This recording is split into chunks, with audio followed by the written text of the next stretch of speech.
back with a new podcast here on our YouTube channel. My name is Ilinca, as you probably know already, and I'm a volunteer at the youth center. I'm really glad because today we have a really special guest, a person that we as volunteers really look up to.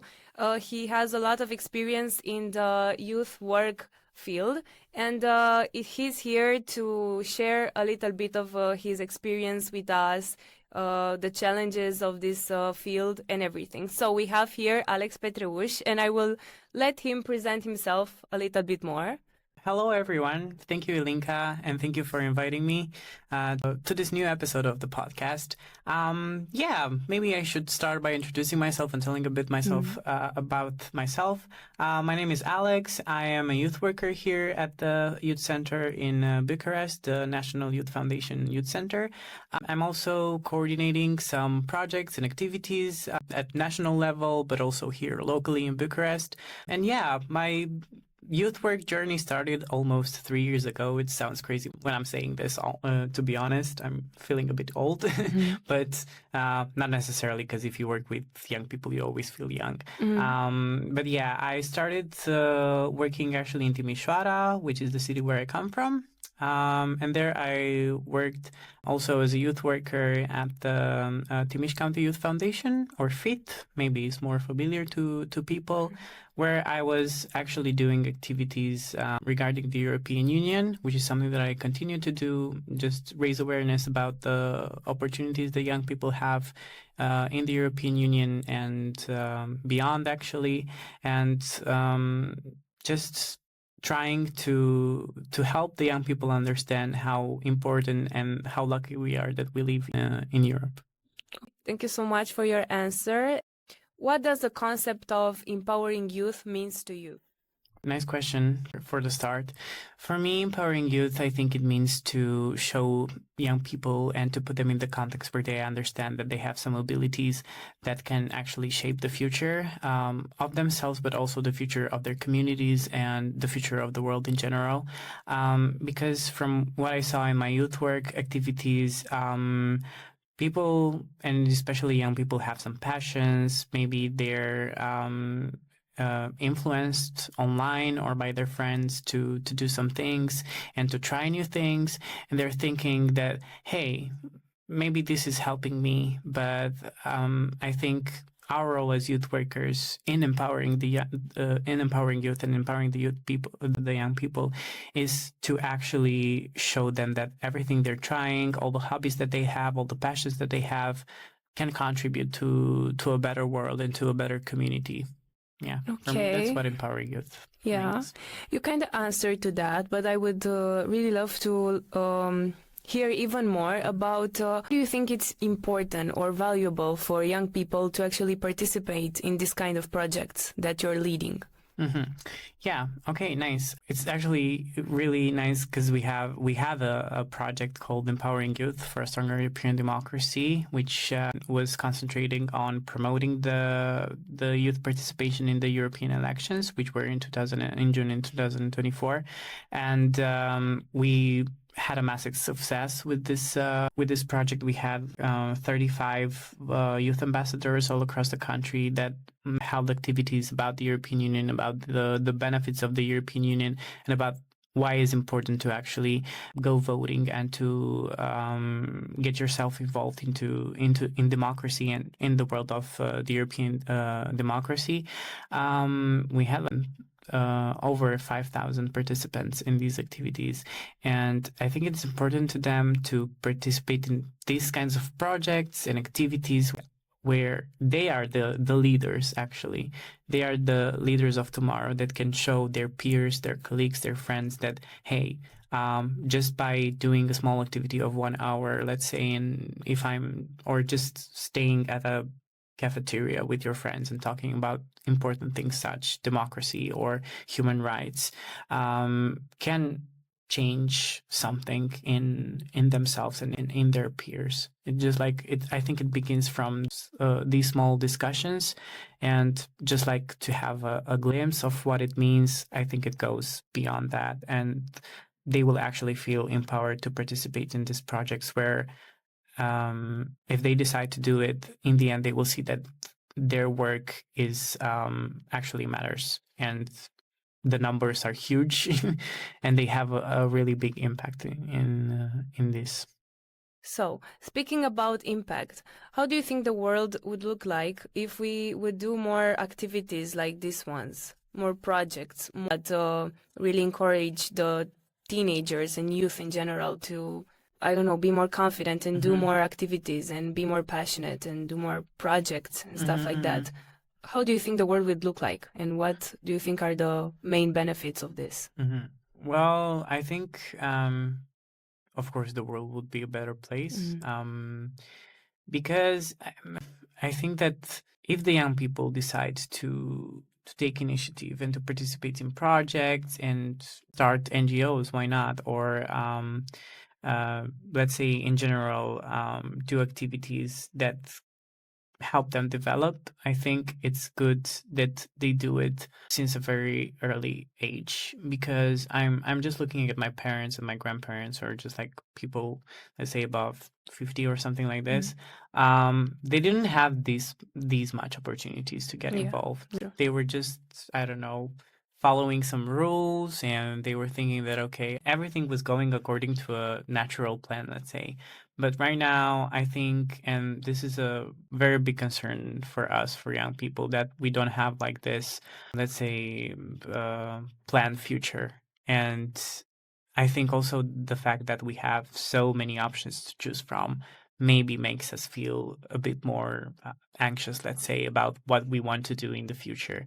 And I think it's good that there are so many volunteering opportunities and so many activities, non-formal education activities in which young people can participate, because already I can see that there is like a shift, a positive shift to a better future, because young people, through these activities, they also have fun, but they also learn stuff, and it helps them actually decide what they want to do in the future, and they prepare them for what's next. And I think that if, of course, the people are more prepared from an early age, then I don't think there's something that can go wrong with it. But yeah, there's still much to work on, to have to give the young people even more opportunities, but maybe at let's say to have an equilibrium of it. So not too much, but not too few. But also, I think it's important to work on informing them about it, because all right, maybe we see from our colleagues and stuff that, okay, we found many opportunities, but there are young people also that live in the rural area, or maybe don't have that much exposure online, or they live in isolated areas where they don't have these opportunities. And I think it's important also for us as youth workers to reach them in various methods. Maybe just go directly to them, or let's say just try to reach these people with fewer opportunities as well, so they have the chance also to shape their future and to decide what they want to do next. Thank you. So you were talking earlier about older generations, and maybe in their case they were also perhaps affected by the communist regime, or also by the education that they got at that point. Do you think that maybe the education is a problem of today's society, or the fact that some young people are not that confident, that are not that, I don't know, courageous to show their passions to the world or get involved in more programs? The formal education, you say. So if it's a problem in young people not getting involved that much, I don't think it's necessarily a problem in having young people involved in more non-formal education projects, because I think that's what mostly attracts them, the fact that they take part in projects and activities that they don't find at school necessarily. But yeah, I think also, and the educational system could be slightly changed. I see there are like some better changes, and the methodologies have changed and they're slightly better, because now, for example, I don't know, they are actually learning financial education stuff in school, and there are some subjects that I haven't been taught. So I think there's a change in this, because they're also thinking about the needs of the young people, because there have been, of course, a lot of like sayings about what actual like the students, the pupils want from the educational system. But I think maybe there should be also some non-formal education involved, either through the teachers or through association and organizations that are capable of doing this, so through youth workers. And I also think, and from what I've, it's not only my opinion, it's also the opinion of the people, of the young people in school that I've worked with. They are spending too much time in school. And they're feeling like they're just going to school every day and doing the same things. There's nothing new. They see the same people. Sometimes they have fun, of course, but they realize that maybe also seeing like the same people every day, it gets tiring as well. And everything feels just like there's nothing new and there's nothing interesting. Although maybe the subjects could be interesting, just the fact that they're going to the same place, doing the same stuff every day, maybe just tires them a bit. And I think there should be like maybe less hours and maybe more time to actually spend learning for yourself, or activity clubs in school, maybe, like, I don't know, based on passions and hobbies. So yeah, some kind of like mixing between formal education and non-formal education, because right now there's quite a lot of formal education in schools. What are the biggest challenges that you faced during this time by working with young people? I think the biggest challenge, and is something that I have also to work on as a youth worker, is trying to understand this mentality, maybe, that their tiredness. Because even, for example, if I go to a school and I see some pupils or they are not interested in the things that I'm saying or in the things that we're doing, that's perfectly okay, because it comes actually from where we are. For example, if I'm at school, it's just the medium and the general atmosphere of the place that maybe it's not taking their attention to what we're doing or what we're learning. And another challenge, I think, is just trying to see what young people actually want, because I am thinking actually on a, let's say, long term. So for example, if I see a need in a young person, I'm thinking, oh, this is going to work for everyone, but it's not like this. You have to think about the needs of the young people, lots of young people that share the same needs. And also after maybe you've developed a program or an activity where you touch this need of the young person, it's important to have a follow-up of it. If they've learned something, if they have that need satisfied, and if also there are some other young people left behind which have the same needs, so you can do it more and more. But at some point, maybe it becomes boring doing the same activity, even for new persons, because maybe other organizations, other youth workers, maybe even in school, saw the same need, and maybe that need is resolved, let's say, and maybe it's not a need anymore. I think it's just important to talk to young people regularly and see what they actually want from youth work and from non-formal education activities, because this is the base of youth work. You just have to talk to them and to identify what we can help them with. Since working with people, especially young people, is very beautiful, inspiring, but also difficult, what are the most important lessons, values, or even experience that you learned by this process of working with them?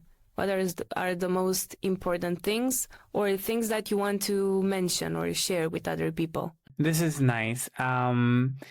I've learned a lot of lessons since working with young people, but I think one of the most important one would be the fact that you don't have to concentrate on those just, let's say, 50 minutes or something in which you're doing this activity. Because, I don't know, maybe you're let down that the participants, I don't know, didn't pay attention to it, or they made fun of you or stuff like this. It's not about those only 20, 30, 50 minutes, how much the activity is taking. It's about the whole process behind it. And you don't have to think that if you want to do a change and maybe it's not interesting for them, there's always an outcome out of a project or out of an activity, out of everything we're doing as people. There's always an outcome. You don't have to feel let down about maybe, I don't know, just something that occurs only in that time frame, you know? So just think out of the box, I would say, and do not be disappointed about some things that maybe you're not succeeding, let's say.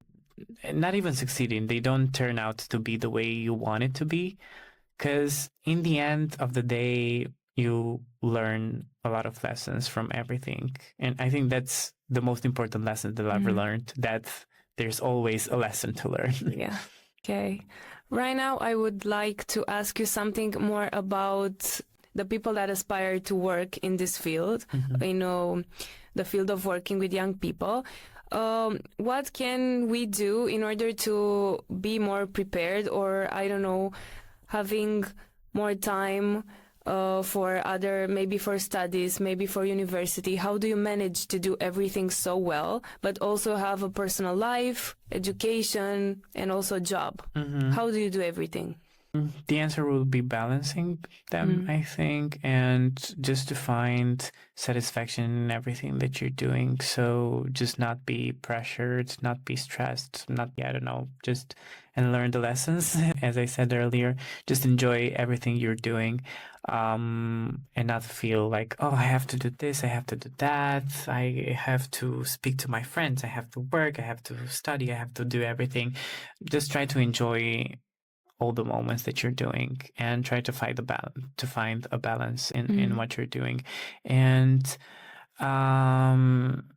just don't put pressure on yourself, because I feel, and I've lived these moments when I just put a lot of pressure on myself, and that's when I'm just starting rambling that, I have so much work, I have so much to study, I have so much to, to clean the house, to cook, to whatever.